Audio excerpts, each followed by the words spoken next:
નમસ્કાર, આપ જોઈ રહ્યા છો નેશન પ્લસ ન્યૂઝ. હું છું હિરલ આપની સાથે. છોટાઉદેપુર જિલ્લાના પ્રભારી મંત્રી ડોક્ટર મનીષાબેન વકીલના અધ્યક્ષસ્થાને સંખેડા મામલતદાર કચેરી ખાતે જિલ્લા આયોજન મંડળની બેઠક યોજાઈ હતી. આ બેઠકમાં જિલ્લા સર્વાંગી વિકાસ માટે ₹17 કરોડના કુલ 776 વિકાસ કામોને મંજૂરી આપવામાં આવી છે. આ મંજૂર થયેલા કામોમાં 15% વિવેકાધીન અને 5% પ્રોત્સાહક જોગવાઈ હેઠળના પ્રોજેક્ટ્સનો સમાવેશ થાય છે. આ કામો સરકારની માર્ગદર્શિકા મુજબ જનહિતને ધ્યાનમાં રાખીને મંજૂર કરાયા છે.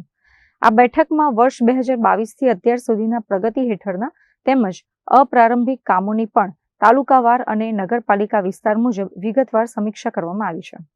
તો આ પ્રસંગે પ્રાયોજના વહીવટદારની કચેરીની ન્યુક્લિયસ બજેટ યોજના હેઠળ હોમ સ્ટેના લાભાર્થીઓને મંજૂરી હુકમો એનાયત કરાયા હતા.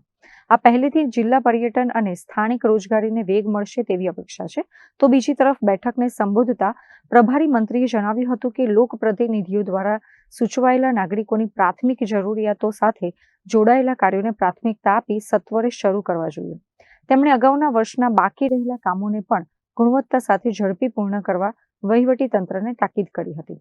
વધુમાં મંજૂર થયેલા કુલ 17 કરોડના 776 વિકાસ કામોમાં છોટાઉદેપુર તાલુકામાં 250 લાખના 122 કામો, કવાંટ તાલુકામાં ₹250 લાખના 126 કામો, જેતપુર પાવી તાલુકામાં ₹200 લાખના 119 કામો, બોડેલી તાલુકામાં ₹250 લાખના 92 કામો, નસવાડી તાલુકામાં ₹250 લાખના 122 કામો, સંખેડા તાલુકામાં ₹250 લાખના 81 કામો અને કદવાલ તાલુકામાં ₹150 લાખના 99 કામોનો સમાવેશ થાય છે.